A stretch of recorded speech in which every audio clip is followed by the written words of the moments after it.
వి gold trusted gold buyers మీరు తాకట్టు పెట్టిన బంగారాన్ని విడిపించి ఈ రోజు ఉన్న మార్కెట్ ధరకు కొనబడను. వేణు శ్రీరామ్ గారు శ్రీ వెంకటేశ్వర క్రియేషన్స్ నుంచే డైరెక్టర్గా పరిచయం అయ్యాడు. దాని తర్వాత రెండో సినిమా ఎంసీఏ మన బ్యానర్లో చేశాడు. మూడో సినిమా వకీల్ సాబ్ చేశాడు. ఇప్పుడు ఈ సినిమా సార్ అంటే కంటిన్యూగా ఆ డైరెక్టర్ అంటే వేణు శ్రీరామ్ అనే డైరెక్టర్ బయట చేయకుండా ఓన్లీ వెంకటేశ్వర క్రియేషన్స్లోనే చేస్తున్నాడు. అంటే ఇచ్చిన కంఫర్ట్స్ అలాంటియా?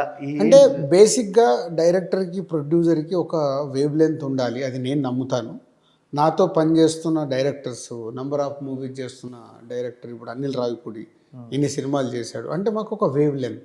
అలాగే వంశీ పైడిపల్లి ఆల్మోస్ట్ అన్ని ఫిలిమ్స్ ఇక్కడే చేశాడు, ఒక ఊపిరి తప్పితే ఒక వేవ్ లెంత్. అంటే అలాగే శ్రీరామ్ వేణు ఇది 4వ సినిమా. వేవ్ లెంత్ అంటే ఒక డైరెక్టర్కి ప్రొడ్యూసర్కి డైరెక్టర్ ఏం కోరుకుంటున్నాడు అనేది నాకు అర్థం అవ్వాలి. అరే రాజుగారు అయితే ఇక మేము అడిగింది చెప్పగానే ఓకే ఇది వర్క్ ఇది అవుతుంది కాదు అనేది మాట్లాడతాడు. అలాగే వాళ్ళ దాంట్లో కూడా నేను అలాగే చెప్తాను. స్క్రిప్ట్ విన్నప్పుడు లేదు నాకు ఇది ఎక్కడ నచ్చట్లేదు, ఒకసారి ఏదో రాంగ్ వెళ్తున్నట్టుంది, చెక్ చేసుకోండి అంటే ఇప్పుడు నేను చెప్పిన డైరెక్టర్లు అందరూ చెక్ చేసుకుంటారు. ఓకే రాజుగారు అంటున్నారు ఏంటి ఒకసారి చూద్దామని. అలా ఎడిటింగ్ రూమ్లో నాకు ఎక్కడైనా అనిపిస్తే ఇక్కడ లెంత్ అనిపిస్తుంది, ఇక్కడి నుంచి ఇక్కడికి కనెక్ట్ అవ్వట్లేదు, ఇప్పుడు ఎమోషన్ కనెక్ట్ అవ్వట్లేదు, లేకుంటే ఇక్కడ కొంచెం ల్యాగ్ అనిపిస్తుంది, ఇవన్నీ నాకు అనిపించినాయని చెప్తే వాళ్ళు నోట్ చేసుకుంటే వాళ్ళు వర్క్. ఇవన్నీ వేవ్ లెంత్. ఓన్లీ సినిమా కథ చెప్పడము సినిమా తీయడమే కాదు, ఇవన్నీ కుదిరితేనే ఒక రైట్ అవుట్పుట్ వచ్చినప్పుడు దాన్ని అందరం కలిసి ఎంజాయ్ చేయగలుగుతాం. అంటే అనుకున్న బడ్జెట్లో కాకపోవటానికి రీజన్ అంటే ఏమిటి? అంటే నెంబర్ ఆఫ్ వర్కింగ్ డేస్ పెరగటమా? అంటే ఎందువల్ల అంటే క్వాలిటీ విషయంలో ఎక్కడ కాంప్రమైజ్ కాకపోవడం? బేసిక్గా ఈ సినిమా క్వాలిటీలో కాంప్రమైజ్ లేదు. ఎందుకంటే ఈ సినిమా థియేటర్ ఎక్స్పీరియన్స్ ఇవ్వాలి కాబట్టి 360 degrees ఈ సినిమాకి సౌండ్ విజువల్స్ సాలిడ్గా ఉండాల్సిందే, అండ్ యాక్షన్లో సంథింగ్ డిఫరెంట్ ఉండాల్సిందే. అవన్నీ అచీవ్ చేశాడు డైరెక్టర్. దానికి తోడు డిలే అవుతూ వచ్చింది. డిలే అవ్వడం వల్ల కొంచెం బడ్జెట్ పెరగడం సర్వసాధారణం. ఎప్పుడో లాస్ట్ ఇయర్లో రిలీజ్ అనుకున్నాము. సో నితిన్ది ఇంకొక సినిమా రాబిన్హుడ్ రావడం, వాళ్ళు ముందు రిలీజ్ చేస్తామని అడగడం, సో వాళ్ళు చేసుకోవడం వల్ల మళ్ళీ మేము ఒక 3-4 months వెనకకు జరగాల్సి వచ్చింది. దాని తర్వాత వద్దామనుకుంటే ఓటీటీ వాళ్ళు ఇప్పుడు అగ్రిమెంట్ అయినప్పుడే వాళ్ళు ఒక డేట్ అడుగుతున్నారు. ఏ డేట్లో మీరు చేస్తారు ఆ డేట్ మాకు లాక్ చేసి ఇవ్వండి, వాళ్ళ నెక్స్ట్ సినిమాలు వాళ్ళు ఆల్టర్నేట్ సెట్ చేసుకోవటానికి. అవన్నీ రీజన్స్ సినిమాలు డిలే అవ్వటానికి. ఓకే అంటే ఓటీటీ వాళ్ళు ఇచ్చిన డేట్తోనే మనం కూడా వస్తున్నాం అంతే కంపల్సరీ. ఇప్పుడు అంటే అందరికీ అది తప్పదా సార్? అది అందరికీ తప్పదు. ఇప్పుడు మన రిలీజ్ డేట్కి వెళ్ళి వాళ్ళ స్ట్రీమింగ్ డేట్ అడుగుతారు. అంటే ఒక నెలలో వాళ్ళు 2-3 సినిమాలు చేయరు, మనం చేసుకోవచ్చు. ఎందుకు ఓటీటీ వాళ్ళకి ఎవ్రీ మంత్ వాళ్ళకి ఒక ఫిలిం కావాలి, దాన్ని బేస్ చేసుకొని చేస్తారు. ఓకే అంటే సినిమా ఓటీటీ చేతుల్లోకి వెళ్ళిపోయింది అనే అంటే అలా అనుకోవచ్చా? అంటే వాళ్ళే రిలీజ్ డేట్లు ఫిక్స్ ఓటీటీ చేతులకు వెళ్ళిందని చెప్పలేమంటే ఇప్పుడు సితారే జమీన్ పర్ ఉంది, అమీర్ ఖాన్ గారు నేను ఓటీటీకి ఇవ్వను, నేను థియేటర్కి రిలీజ్ చేశాడు కదా. అంటే మన మైండ్ సెట్ పోతే ఇప్పుడున్న పరిస్థితిలో థియేటర్కి ఫుట్ఫాల్ అనేది పెంచాల్సిన బాధ్యత మా అందరిపై ఉంది. దాని సైడ్ ఫోకస్ చేసినప్పుడు అన్నీ మారుతూ వస్తాయి, ఈక్వేషన్స్ అండ్ ఎకానమిక్స్ మారుతూ వస్తాయి. ఇప్పుడు ఎగ్జాంపుల్ ఒక 10 కోట్లకు కొంటున్న ఓటీటీ రైట్స్ అప్పుడు వాళ్ళు 5 కోట్లు ఇవ్వచ్చు. బట్ 5 కోట్లు ఇచ్చినా 5 కోట్లు నష్టపోయినా 5 కోట్లు మనం థియేటర్కల్ రెవెన్యూకి వెళ్ళి తెచ్చుకోవచ్చు. సో థియేటర్కల్ ఫుట్ఫాల్ పెరగాలంటే అందరికీ ఒకటి రావాల్సిందే, ఎప్పుడు ఒకరి చేతిలో ఒక సినిమా వెళ్ళదు. సరే ఈ సినిమా సింగిల్ స్క్రీన్స్కి ఎలాంటి ఫీడ్ ఇవ్వబోతుంది? అంటే చాలా రోజుల తర్వాత ఒక మాస్ ఎంటర్టైనర్ రాబోతుంది, మాస్ యాక్షన్ థ్రిల్లర్ కానీ సెంటిమెంట్ కానీ అన్ని ఎమోషన్స్ ఉన్నాయి. అంటే కొన్ని సినిమాలు కొన్ని మల్టీప్లెక్స్కి మాత్రమే పరిమితం అవుతున్నాయి. నో, ఇది యూనివర్సల్ ఫిలిం. ఏబిసి సింగిల్ స్క్రీన్సే కాదు, డిస్ట్రిక్ట్స్లో కానీ బి సెంటర్స్లో కానీ సి సెంటర్లో కూడా క్లియర్గా అర్థమయ్యే ఒక action thriller film. And brother and sister emotion అనేది యూనివర్సల్ ఎమోషన్. అంటే ఇప్పుడు చాలా చోట్ల సింగిల్ స్క్రీన్ థియేటర్లు మూతపడుతున్నాయి. ఎక్కువ సింగిల్ స్క్రీన్ థియేటర్లన్నీ ఫంక్షన్ హాల్గా మారిపోతున్నాయి. ఇలా అంటున్నారు సార్. ఇలా అంటే కొన్ని సినిమాలు మళ్ళీ సింగిల్ స్క్రీన్కి పూర్వవైభవం తీసుకొస్తాయి అన్నట్లు. ఇది అలాంటి కోవలకు చెందుతుంది. డెఫినెట్గా ఇప్పుడు థియేటర్కి ఆడియన్స్ను తీసుకురాగలిగితే సో ఇలాంటి సినిమా ఎక్స్పీరియన్స్ ఇస్తుంది ఆడియన్స్. ఇప్పుడు మా ఛాలెంజ్ అంటే అదే. ఓకే, తమ్ముడు సినిమా నేను ఫ్రైడే రోజు ఎన్ని థియేటర్లు ఫుల్ చేయగలుగుతా అనేది నా ఛాలెంజ్. వరల్డ్ వైడ్గా నేను ఎన్ని థియేటర్లు ఫుల్ చేయగలుగుతాను, ఫుల్ చేసిన వర్క్ అయినట్టే. ఓకే, ఎందుకంటే వన్స్ ఆడియన్స్ థియేటర్కి వస్తే ఈ సినిమా ఎక్స్పీరియన్స్తో బయటకు వచ్చినప్పుడు ఒక వావ్ అనే ఫ్యాక్టర్తో బయటకు వస్తాడు. చాలా మూమెంట్స్ అంటే ఒక సెకండ్ హాఫ్లో ఫస్ట్ హాఫ్ గుడ్ వెళ్తూ గుడ్ ఇంటర్వెల్ ఒక హై ఇచ్చిన తర్వాత సెకండ్ హాఫ్లో 45-50 minutes థియేటర్ ఇలా వైబ్లో ఉంటుందని నేను నమ్ముతున్నాను. అంటే ఒక వావ్, ఓ ఓ ఓ అలా ఆ రియాక్షన్స్ ఉంటాయి. అవి ఉన్నప్పుడు న్యాచురల్గా మౌత్ టాక్ వెళ్ళిపోద్ది. సో అన్ని థియేటర్లకి జనాలు వస్తారు. అండ్ మేము ఎక్కడ కూడా టికెట్ రేట్లు పెంచట్లేదు. అంత నార్మల్గా చేసి ముందు ఆడియన్ని ఫుట్ఫాల్ పెంచాలి అనేది ఐడియా మీదే చేస్తున్నాం. అంటే మార్నింగ్ షో సినిమా రిలీజ్ అయిన తర్వాత మీకు ఫస్ట్ అంటే ఒక జెన్యూన్ టాక్ మీరు ఎక్కడి నుంచి తీసుకుంటారు, ఎవరి నుంచి తెలుసుకుంటారు సార్? అంటే ఆడియన్స్ రెస్పాన్స్ నుంచా, లేకపోతే ఎక్కడి నుంచి మీరు అంటే మీరు మీ డిస్ట్రిబ్యూటర్లు ఫోన్ చేసి చెప్తారా? బేసిక్గా ఏమవుతుందంటే ఫస్ట్ నాకు ఇప్పుడు ఓవర్సీస్లో ఇక్కడ అయిపోకుండా ముందు షోస్ పడతాయి. ఓవర్సీస్ నుంచి నాకు 3-4 కాల్స్ ఉంటాయి ఒరిజినల్గా నాకు జెన్యున్గా చెప్పేవాళ్ళు. So overseas audience mind set కొంచెం క్లాస్ సైడ్ ఉంటుంది, okay, majority of the films. So వాళ్ళ తర్వాత నేను ప్రసాద్ ఐమాక్స్కి వెళ్ళి, మీరు కూడా చూస్తారు కంపల్సరీ అక్కడ మెట్ల దగ్గర డోర్ దగ్గర నిలబడి నేను ఆడియన్స్ని అబ్జర్వ్ చేస్తాను. ఆడియన్స్ రియాక్షన్స్ అబ్జర్వ్ చేస్తాను. ఎందుకు అబ్జర్వ్ చేస్తాను? నేను ఆల్రెడీ సినిమా చూసేసి ఉంటాను. నేను ఎక్కడెక్కడైతే వర్క్ అవుతుందా, ఆడియన్ బోర్ ఫీల్ అవుతుందా, కనెక్ట్ అవుతుందా లేదా తెలిసిపోద్ది. సో ఆ అనాలిసిస్తోనే నాకు అర్థమైపోద్ది, ఓకే వర్క్ అవుతుంది, వర్క్ అవ్వట్లేదు. వర్క్ అయిందనుకో బయటికి రాగానే సార్ సినిమా సూపర్ అంటారు. మనతో మాట్లాడకుండా వెళ్ళిపోతారంటే వర్కౌట్ అవ్వట్లేదు అని సింపుల్ ఫార్ములా. సార్ మామూలు ఇప్పుడు గద్దర్ అవార్డ్స్ చాలా సంవత్సరాల తర్వాత అంటే ఒక ఆర్టిస్ట్ కానీ టెక్నీషియన్ కానీ ఒక అవార్డు అనేది చాలా ప్రోత్సాహకం, డెఫినెట్గా వాళ్ళు ఎనర్జీ నింపుతుంది. చాలా సంవత్సరాల నుంచి అది లేని ఒక అవార్డుని ఒక కొత్తగా ఈ గవర్నమెంట్ వచ్చిన తర్వాత మీరు ఒక బాధ్యతలు తీసుకొని ఈ అవార్డు ఫంక్షన్ చాలా గ్రాండ్గా చేశారు. చాలా మంచి అప్లాజ్ వచ్చింది. చాలా అంటే ఒక కార్పొరేట్ స్థాయిలో ఒక గవర్నమెంట్ అవార్డ్స్ ఫంక్షన్ జరగటం అనేది. కానీ కొన్ని విమర్శలు కూడా వచ్చేసారు. అంటే ఇలాంటిది ఒక పెద్ద జరిగినప్పుడు డెఫినెట్గా అంటే నిజంగా ఇదేంటంటే గవర్నమెంట్ ప్రభుత్వ అవార్డుల ఫంక్షన్ కాబట్టి కొన్ని ప్రోటోకాల్స్ ఉంటాయి, వీటి వల్ల కొన్ని విమర్శలు కూడా వచ్చేసారు. వీటి పట్ల మీ స్పందన ఏంటి సార్? అంటే ఏంటి అసలు మీరు అలాంటిది ఎలా స్వీకరించారు? ఇప్పుడు ఫస్ట్ బేసిక్గా నా సిస్టమ్ ఏంటంటే 51% గుడ్, 49% నెగిటివ్. బట్ దీనికి 80% పాజిటివ్ ఉంది. నేను ఇక్కడే ఫిక్స్ కాబట్టి 80% ఉన్నప్పుడు నేను ఎక్స్ట్రాడినరీ సక్సెస్. అంతే 100%. 51% పాజిటివ్గా ఉంటే చాలు. ఎందుకంటే ఈరోజు మన ఇంట్లోనే ఒక ఫంక్షన్ చేస్తాం, మన చుట్టాలందరినీ పిలుస్తాం, అందరు సాటిస్ఫై అవుతారా? అవ్వరు, ఇంపాసిబుల్. ఎవరు ఏదో వంక పెట్టేసి వెళ్తారు. మనం ఇల్లు కట్టుకుంటాం, ఇల్లు చూపిస్తాం, అరే ఈ బెడ్రూమ్లో ఇది పెట్టకుండా ఉంటే బాగుండు. అలాగ అవసరం లేదు. అది బెడ్రూమ్లో ఉండేది నేను, మనకేం కావాలో నాకు తెలుసు. కానీ విమర్శ ఏదో ఒకటి విమర్శ లేనిది నువ్వు ఏది చేయలేవు సొసైటీలో. ఓకే, విమర్శ లేకుండా ఏది జరగదు. సో అప్పుడు నేను ఫిక్స్, ఓకే మనం ఒక పని చేస్తున్నామంటే 51% దీని మీద పాజిటివ్ ఉంటే నేను సక్సెస్. ఓకే, 49% పాజిటివ్ ఉందంటే నేను ఫెయిల్. 50-50 ఉంటే నేను సేఫ్. 2% డిఫరెన్స్ అంతే దానికి దీనికి. అంతే 50-50 ఉంటే ఓకే సేఫ్. ఓకే, ఈ ఫార్ములా దాంట్లో ఇప్పుడు 80% వచ్చినప్పుడు అది ఎక్స్ట్రాడినరీ సక్సెస్. విమర్శ లేకుంటే ఎలా ఉంటుంది? విమర్శ ఉండాల్సిందే. ఇప్పుడు సినిమా ఇప్పుడు ఇంతమంది ఇన్ని సినిమాలు రిలీజ్ అయినాయి, ఇంతమంది ఉన్నారు, అవార్డు వచ్చిన వాళ్ళు ఒకలాగా ఉంటారు, అవార్డు రాని వాళ్ళు ఒకలాగా ఉంటారు. అవార్డు రాని వాళ్ళ దగ్గరికి వెళ్ళి ఏదో ఒక స్టోన్ పడుతూనే ఉంటుంది, అది common. And after 14 years award జరిగినప్పుడు విమర్శ లేకుంటే ఎలా ఉంటుంది? ఎప్పుడు లేని విధంగా ఒక ఈవెంట్ చేసాం, అవార్డు ఫంక్షన్ చేసాం గవర్నమెంట్ది. వల్ల ఆల్ ఇండియాలో నాకు తెలిసి ఎప్పుడు ఇలాంటిది ఒక గవర్నమెంట్ ఈవెంట్ చేసాం. వావ్ అన్నారుగా, సూపర్, అందరూ చాలా బాగుంది అన్నారు. సో అయిపోయింది.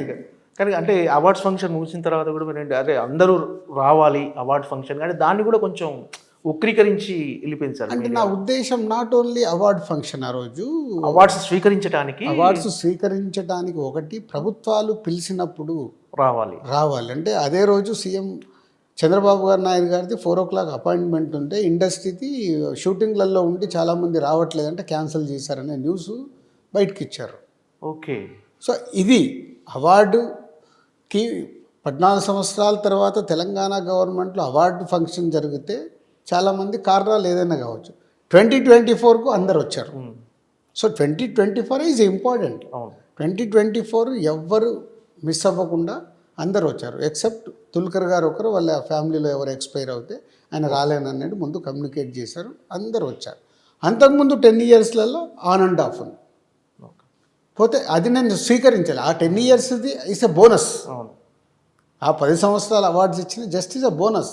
తెలంగాణ ఫామ్ అయిన తర్వాత గ్యాప్ రాకుండా ఉండాలనే ఉద్దేశంతో ఒకసారి డిస్కషన్లో ఒక సినిమాకు ఎవ్రీ ఇయర్ ఒక సినిమా అవార్డు అనుకో, లేదు 3 సినిమాలని జ్యూరీ లేట్ చేయమంటే అది చేస్తాం. It's a clean jury. పోతే దాంట్లో కొన్ని విమర్శలు, అరే ఈ సినిమా కాదు అలా వచ్చండి, వాళ్ళ 100 లెక్కలేసుకునే చేస్తారు జ్యూరీ. అవును. ఎందుకు ఇవ్వాలి ఎందుకు ఇవ్వకూడదు వాళ్ళకు దాంట్లో ఉంటారు. సీఎం గారు కానీ గవర్నమెంట్ నుంచి కానీ ఎఫ్డీస్ నుంచి నేను చైర్మన్గా కానీ ఎక్కడ ఇన్వాల్వ్మెంట్ లేదు. జ్యూరీ ఏది ఫైనల్ చేస్తే అది ఇచ్చాం.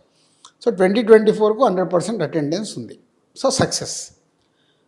సో ఏపీ విజిట్ కూడా చాలామంది షూటింగ్ ఉందని క్యాన్సిల్ చేస్తే నాకు అది ఎందుకో అంటే కళ్యాణ్ డిప్యూటీ సీఎం గారు 1 ఇయర్ అయింది ఇక్కడ గవర్నమెంట్ ఫామ్ అయ్యి, ఇండస్ట్రీ నుంచి చంద్రబాబు గారిని సీఎం గారిని ఎవరు కలవలేదు అని వాళ్ళ ఆఫీస్ నుంచి ఒక స్టేట్మెంట్ వచ్చినప్పుడు, సీఎం గారు అపాయింట్మెంట్ ఇచ్చి పిలిచినప్పుడు అన్ని పనులు మనం వదిలేసుకొని వెళ్ళాలి కంపల్సరీ. అలాగే రేపు అక్కడ అవార్డ్స్ ఉంటాయి అవును. అనుకుంటున్నాను. అక్కడ కూడా నంది అవార్డ్స్ పెడతారు. పెట్టినప్పుడు ఇప్పటి నుంచే నంది అవార్డ్స్ అనౌన్స్ అయితే ఈవెంట్ ఎప్పుడు అందరు షూటింగులు క్లోజ్ చేసుకొని వెళ్ళాలి. ఆ ఉద్దేశం నాది.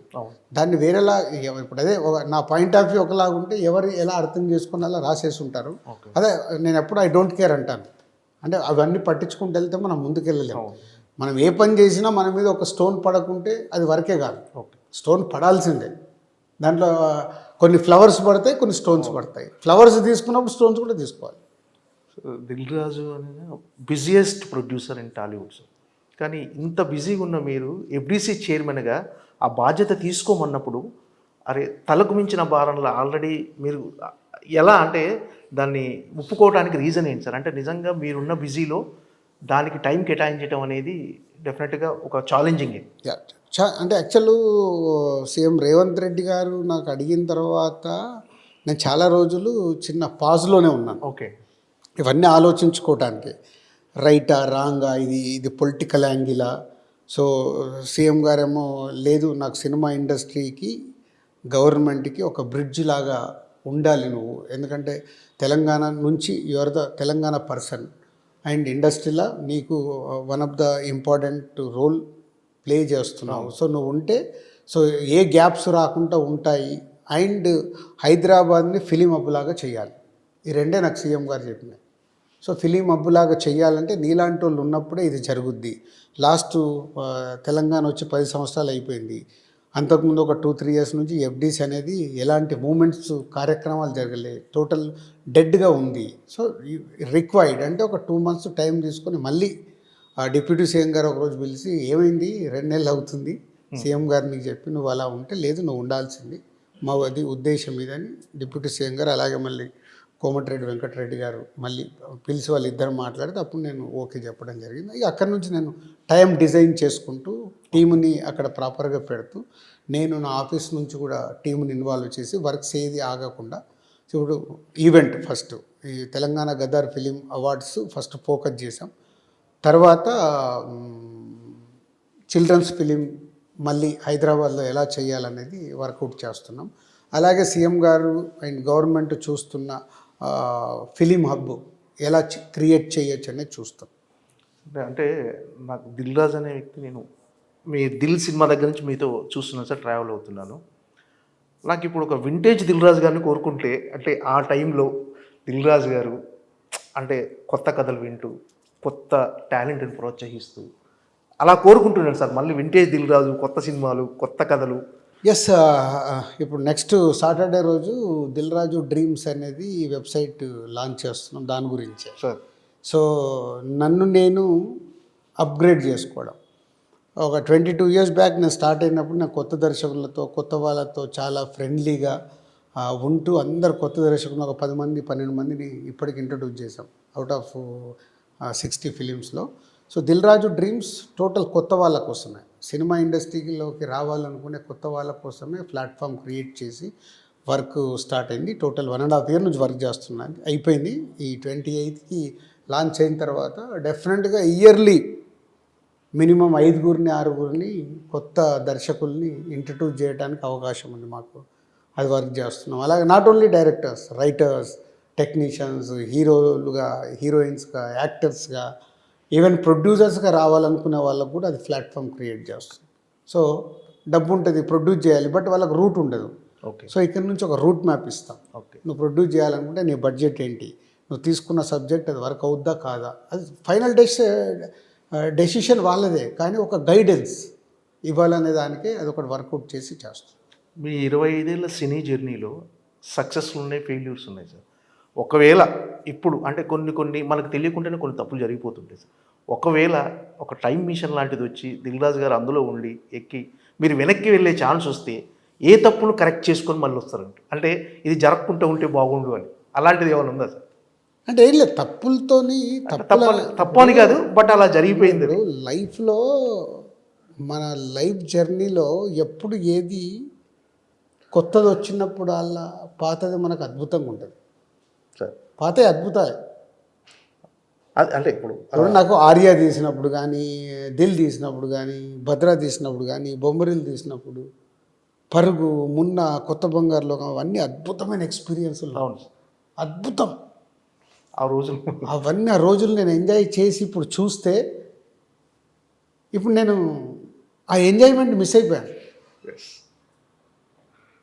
ఎందుకంటే లాట్ ఆఫ్ వర్క్స్ గుర్తు చేసుకుంటే ఒక మంచి కిక్ వస్తుంది. లాట్ ఆఫ్ వర్క్స్ ఇప్పుడు ఎలా చేయాలి, వర్క్స్ని నేను డివైడ్ చేసుకొని ఓకే వర్క్ చేస్తున్నాను, పని చేస్తున్నా యాజ్ ఇట్ ఈస్గా అన్ని పనులు అలాగే. అప్పుడు ఎడిటింగ్ రూమ్లో చాలాసేపు ఉండేవాళ్ళం, ఇప్పుడు రెడీ పెట్టండి చూపించండి చూసేసి మళ్ళీ వెళ్ళిపోయి నోటీస్ రాసుకొని మళ్ళీ వచ్చి నాకు ఇవి అనిపించినాయని రాసిస్తున్నాను. అప్పుడు అలా కాదు, ఎడిటింగ్ రూమ్లో కూర్చొని ఇమ్మీడియట్గా పిలిచి వాళ్ళతోనే టైం స్పెండ్ చేసి నాకు అనిపిస్తున్నాను అక్కడే ఉండి వాళ్ళు వర్క్ అయిపోయిన తర్వాత అప్పుడు మళ్ళీ ఒక్కసారి చూసి వెళ్ళేవా.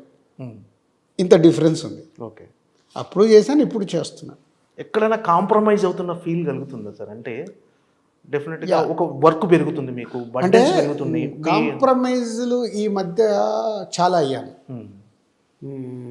అవి నాకు సినిమా రిజల్ట్ల మీద పడింది. సో మళ్ళీ ఇప్పుడు ఫిక్స్ అయ్యాను. ఓకే. నో నో నో నేను కాంప్రమైజ్ అవ్వకూడదు. నాకు అనిపించి నేను మళ్ళీ ముగ్గురు నలుగురితో ఎప్పుడైతే డిస్కషన్ చేసినప్పుడు వాళ్ళకు కూడా అనిపించిస్తుందో సో ఐఎమ్ రైట్. సో ఇక్కడ కాంప్రమైజ్ అయ్యేది లేదు, మోమాటానికి సినిమా ఎక్కిచ్చేది లేదు. మోమాటాలకి చాలా రోజుల నుంచి ఉన్నాడు డైరెక్టరు, సరే బాగానే ఉంది కదా అని లేదు, ఇప్పుడు పరిస్థితులే బాగలేవు. So no compromise. Okay. So cinema ఎత్తుకుంటే ఫస్ట్లో ఎలా చేసామో ఇప్పుడు అలాగే చేద్దామని ఫిక్స్ అయ్యే వర్క్ చేస్తాం. అంటే ఈ బిజీ ప్రయాణంలో ఒక దగ్గర ఆగి అరే ఎటు వెళ్తున్నాం ఒక్కసారి అనాలిసిస్ చేసుకుంటారు సార్ ఎప్పుడన్నా? చాలా చేస్తాం. అంటే మీలో మీరు అసలు ఎక్కడికి వెళ్తున్నాం, మనం ఎక్కడ ఉంది మన జర్నీ ఏంటి అని అనాలిసిస్ చేస్తారు. చాలా ఆ అనాలిసిస్ వల్ల మళ్ళీ ఈ మధ్యకాలంలో నేను 2003 నుంచి అట్లా 2003 నుంచి 2013 ఫస్ట్ 10 ఇయర్స్ గ్రాఫ్, 13 నుంచి కోవిడ్ వరకు ఒక గ్రాఫ్, కోవిడ్ దగ్గర నుంచి ఈ లాస్ట్ 4 ఇయర్స్ గ్రాఫ్ నేనే రాసుకున్నాను. ఓకే. అక్కడేం చేశాను, ఇక్కడేం చేశాను, కోవిడ్ వచ్చిన దగ్గర నుంచి లైఫ్ స్టైల్లో కానీ సిస్టంలో కానీ ఏమేం మార్పులు వచ్చాయి, ఈ మార్పుల్ని నేను అడాప్ట్ చేసుకున్నానా, నా రిజల్ట్స్ ఎందుకు తేడా వచ్చాయి, ఇట్లా ప్రతి ఒక్కటి హోంవర్క్. ఇక్కడ నాకు తెలిసింది ఒకటి ఏంటంటే అదే కాంప్రమైజ్. ఓహో నేను కాంప్రమైజ్ అవుతున్నాను, ఓకే నో నేను కాంప్రమైజ్ అవ్వకూడదు. ఓకే. దిల్ రాజు అంటే కథ ఖచ్చితంగా వింటాడు, కథ ఖచ్చితంగా వినే ప్రొడ్యూసర్ అంటే ఏదో క్యాషియర్ లాగా డబ్బులు పెట్టేసే రకం కాదు. అంటే అలాంటి దిల్ రాజు ఎక్కడన్నా అంటే చాలామంది బయట అందరూ మీతో బాగుంటారు, 100% బాగుంటారు, కానీ వెయిటింగ్ ఎక్కడ దొరుకుతాడు అని, అలాంటిది మీకు ఏమైనా అనిపిస్తుంది సార్? ఎక్కడన్నా మన గురించి అనవసరంగా అంటే ఇక్కడిది ఇండస్ట్రీలో ఎలా ఉంటుందండి సార్, ఇక్కడి అక్కడ లేనిపోని చెప్పటం, ఒకరి మధ్య సంబంధాలు దెబ్బతీయడం అనేది ఇక్కడ కామన్. మీకు అనిపిస్తుంటుందా ఎప్పుడన్నా ఇలా జరుగుతుందేమో మన విషయంలో ఎక్కడన్నా? 100%, 90% జరుగుతుంది అలా. 90%. ఓకే. ఇక్కడ 100 మందితో కలిస్తే 90 మందితో అలాగే ఉంటుంది. ఎవరో 10 మంది మనం గ్రో అయిన ప్రాబ్లం ఏంటంటే వాళ్ళు కూడా వింటున్నారు, విని ఒక్కొక్కసారి నమ్మాల్సి వచ్చిన పరిస్థితి కూడా ఉంటుంది. అదే అలా ఇప్పుడు ఏదో మన పాత శాస్త్రం ఉంది, గ్లాసులో సగం నీళ్ళు ఉన్నాయి అని, అది పాత శాస్త్రం ఉంది, నీకు తెలుసో లేదో, సగం గ్లాసే నీళ్ళు ఉన్నాయి. ఓకే. రెండు అవే, ఒకటే భావం, మొత్తం భావం ఒకటే. చెప్పేదాన్నే బట్టే కదా వింటాం. అది నిజమా కాదా మనకు ఎట్లా తెలుస్తుంది? ఓకే. సో ఈ లైఫ్ జర్నీలో ఇవన్నీ కామన్. ఇంతమంది గురించి ఆలోచిస్తూ మనం బ్రతకలేము. నా మనస్సాక్షి నాకు అనిపించేది, నేను రైట్ చేస్తున్నానా రాంగ్ చేస్తున్నానా, రాంగ్ చేస్తే నేను కరెక్ట్ చేసుకోవాలి. అరే ఇది నేను తప్పు చేశాను. నాకు సందర్భాలు ఉన్నాయి, నాకు తెలుసో తెలియకో నాకు తప్పు జరిగినప్పుడు నేనే పర్సనల్గా వెళ్ళి సారీ చెప్పినవి కూడా ఉన్నాయి. ఓకే. అది నేను బయటకు చెప్పుకోవాల్సిన అవసరం లేదు. నా వల్ల తప్పరే, ఇది తప్పు, ఇది కరెక్ట్ కాదు. అలాగని ఇప్పుడు ఎదుటోళ్ళే మన మీద తప్పులు తోసినప్పుడు దానికి ఐ డోంట్ కేర్. ఓకే.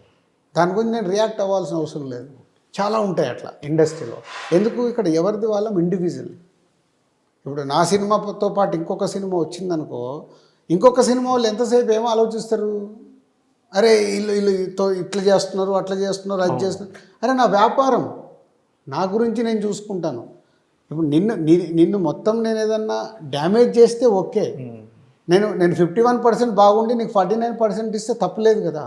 ఎందుకంటే ఎవ్రీవన్ ఇక్కడ బిజినెస్, అల్టిమేట్గా మళ్ళీ బిజినెస్ ఈజ్ నంబర్స్. డబ్బు లేకుండా ఎవరు ఇక్కడ ఫ్రీగా చేయరు, ఎవరు ఫ్రీగా చేయరు. పోతే నేను 22 సంవత్సరాలు సంపాదించుకుంది ఎవరికైనా చెప్తే వింటాను. నా పైన ఉన్న రెస్పెక్ట్ కావచ్చు, గుడ్ విల్ కావచ్చు, రాజుగారి కోసం ఇది చేద్దాంలే అని కొంతమంది అన్న వింటారు. అది నేను సాధించాను, అది చాలు కదా. 100%. అంటే రాజుగారు అంటే ఒక రెస్పెక్ట్. అంటే మీరు తీసిన సినిమాలు అలాంటివి. ఎగ్జాంపుల్ అంటే ఒక బలగం అనే సినిమా, అంటే అన్ని సినిమాలు ఆర్య కానీ, బొమ్మరిల్లు, కొత్త బంగారు లోకం, శతమానం భవతి కానీ, ఏ సినిమాకి ఆ సినిమానే. కానీ బలగం అనే సినిమా అసలు ఎప్పుడో మర్చిపోయిన జనాలందరూ తెరలు కట్టుకొని చూడటము, మీకు అంటే చాలామంది ఆ టైంలో ఎన్నికల క్యాన్వర్సింగ్ కూడా ఉపయోగించుకున్నారు బలగం అనే సినిమాని. అంటే అది తలుచుకున్నప్పుడు ప్రౌడ్గా అనిపిస్తుంది సార్ అలాంటి. డెఫినెట్గా. అంటే దానికంటే ముందు, బలగం సినిమా కంటే ముందు హర్షిత్ ఒకరోజు, సో ఇలా అంటే వాళ్ళందరూ కొంచెం సోషల్ మీడియాలో అక్కడిక్కడ ఉంటారు, నేను కొంచెం సోషల్ మీడియా దూరంగా ఉంటాను, ఎవరైనా పంపించింది చూడడం తప్పితే. హర్షిత్ ఎలా అయిందంటే 2023 బలగం మార్చిలో రిలీజ్ చేసాం.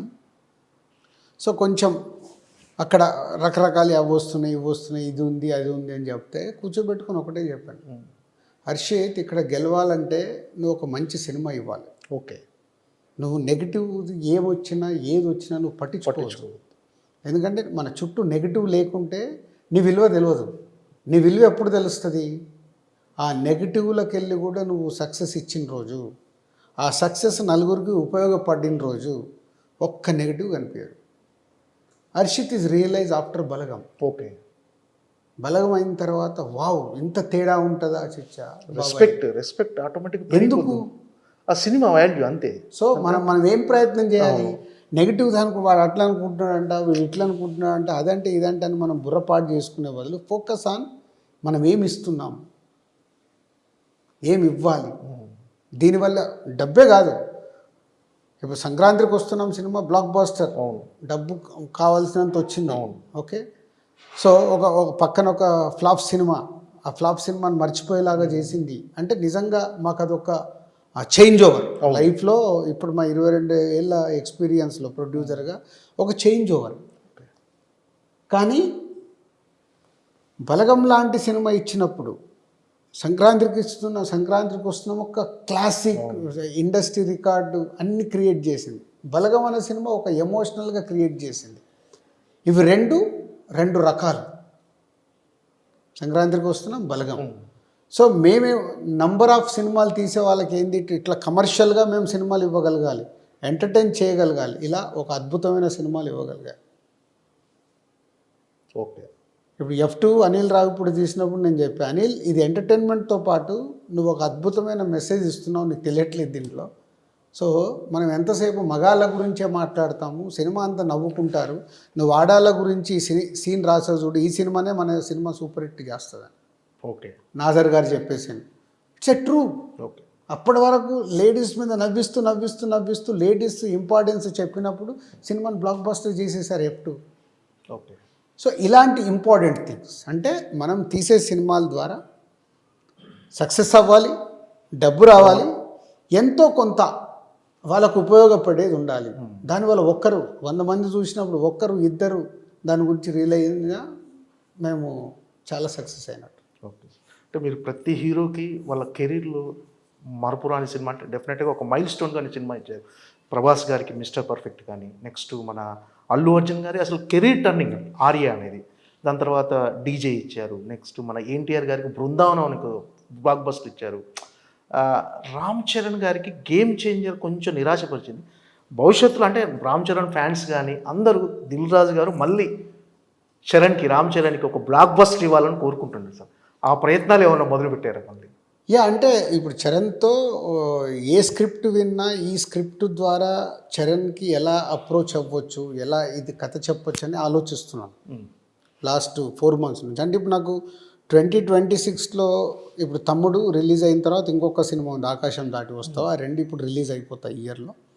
ఇప్పుడు ఆగస్టు నుంచి మొదలు పెడుతున్నాం కొత్త సినిమాలు. రౌడీ జనార్దన అండ్ ఎల్లమ్మ బలగం డైరెక్టర్తో, అండ్ దేతడి అని ఆశిష్తో ఒకటి, అండ్ ఇంకొక ప్రాజెక్ట్ కూడా ఫైనల్ అయింది. 4 2026లో రీచ్ అవుతాయి, రిలీజ్ అవుతాయి.